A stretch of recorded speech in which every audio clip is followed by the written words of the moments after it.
Hey, what's going on, guys? I'm Dr. Boyce Watkins from Your Black World at the Black Business School, and I wanted to talk to you about something that I just wanted to discuss very quickly. It looks like Lee Daniels, thank God, thank white Jesus and black Jesus. Lee Daniels' show Star apparently is not going to be picked up anywhere by anybody.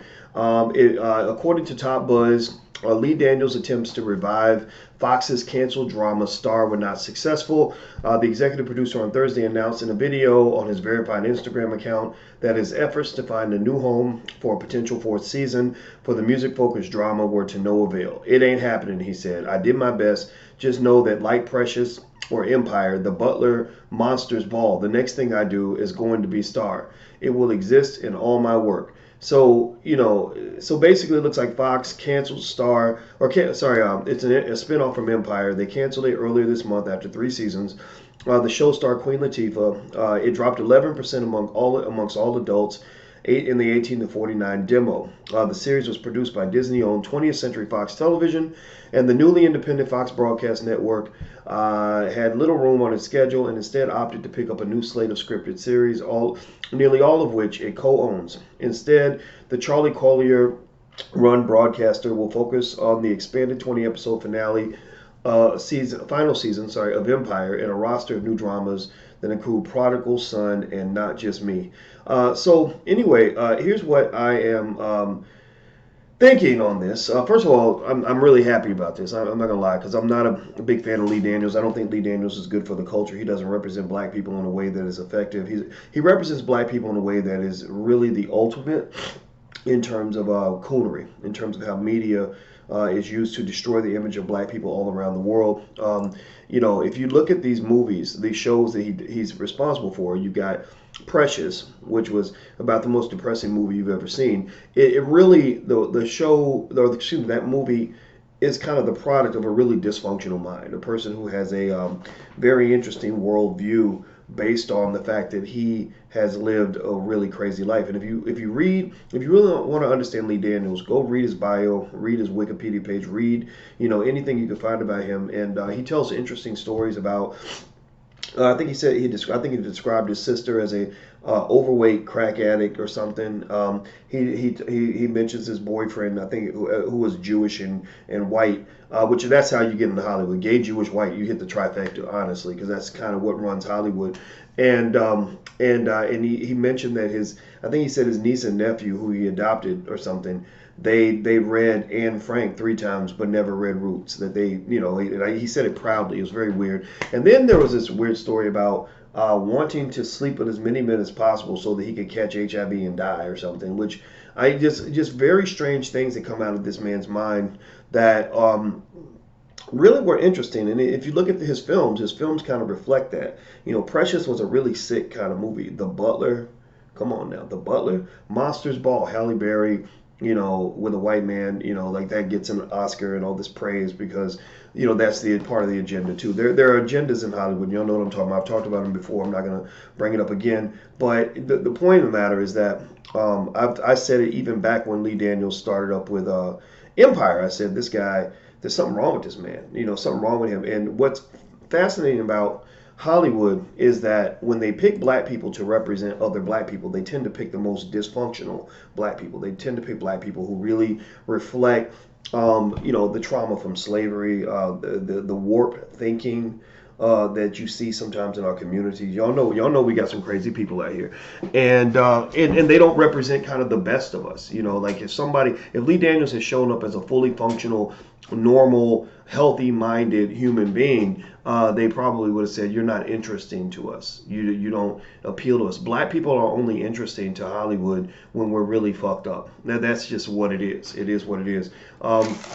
So anyway, I want to say, congratulations to the world that Lee Daniels' show got canceled. Thank God we don't have to be tortured by another product of that warped mind of his. Empire, I think Empire's in its last season. Star, as you just heard, is gone. I don't know what else he's got going on. I mean, people, once they get addicted to that Hollywood money, they keep going. They don't quit. But I'm kind of hoping that we can just have some more healthy stuff out here. I mean, like Black Lightning. I watch Black Lightning. That I think that's a healthy show. That's a good show. Even Blackish is pretty healthy. I've heard people have critiques of Blackish, but honestly, I watch it. I laugh. It makes me laugh. So there are a few people in Hollywood that are doing it right.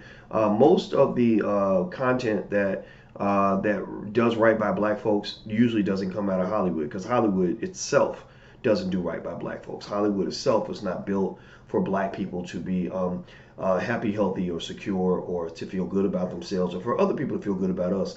I did, I mentioned on my channel yesterday, I went to go see this movie Ma with Octavia Spencer. And same thing, a lot of weird stereotypes. The Aunt Jemima, the butter biscuit stereotype of the black woman. She's Octavia Spencer. I describe her as the discount Oprah. Like the Walmart version of Oprah Winfrey, where you got this overweight black woman who is a mammy figure to white kids. Like seriously, like you might as well put both of them on a syrup bottle.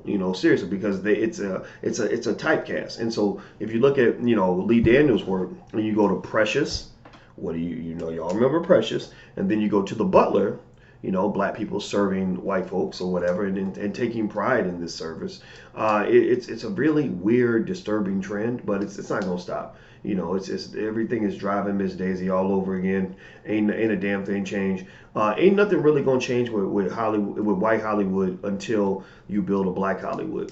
And even then, in white Hollywood, it will still be white Hollywood, but black Hollywood is where it's at. Great filmmakers like Rick Mathis. In fact, actually, Rick and I are partnering on a film that I'm supporting him on. He's the genius behind it. It's Young Moneymakers, and the website is weyoungmoneymakers.com. Weyoungmoneymakers.com. So if you actually want to support that film, please support it, because that will help to shore up the budget and get a good movie done. Rick is very, very good at making good films on a low budget. If you know, he made the films Black Friday, which did extremely well. We're seen all over the world, and these are the seeds that are planted for Black Hollywood that is ours.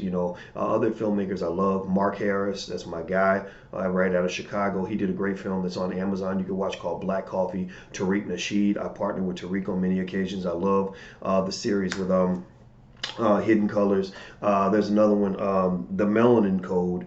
The brother's name is not in my head, but look up The Melanin Code. The Melanin Code is right there with Hidden Colors in terms of just being these really riveting black films that are out there. And of course, we have Boyce Watkins films, where we made Resurrecting Black Wall Street, the blueprint. We made The Black Love Blueprint.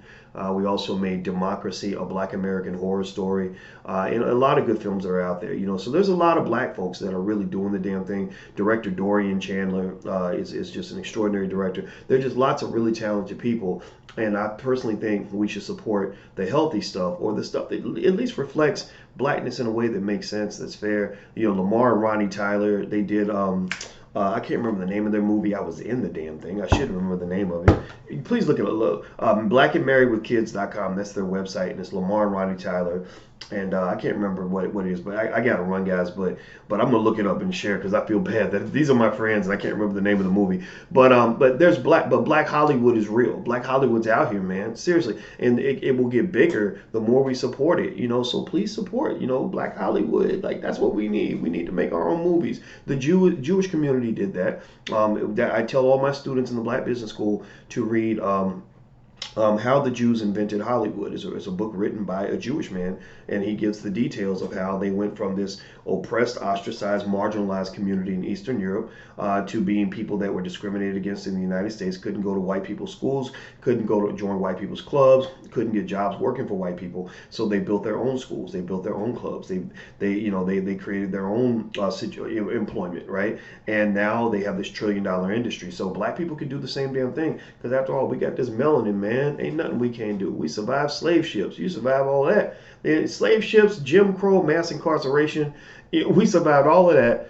And you're going to tell me we can't go build an industry of our own. Give me a damn break. We're the greatest. Anyway, I'm out of here, guys. Take care. And don't forget, please hit the thumbs up button, share button, subscribe button, all that good stuff. Also, if you want books for your family like Powernomics, Black Labor, White Wealth, or my new book, Black American Money 3, please take a visit to drboycebooks.com. That's drboycebooks.com. Also, this podcast is on iTunes and SoundCloud, so you can download it there as well. And don't forget our financial workbooks for children. You can check those out at financialworkbooks.com. That's financialworkbooks.com. So I'm out of here, guys. Have a good day, and I'll see you soon. Peace.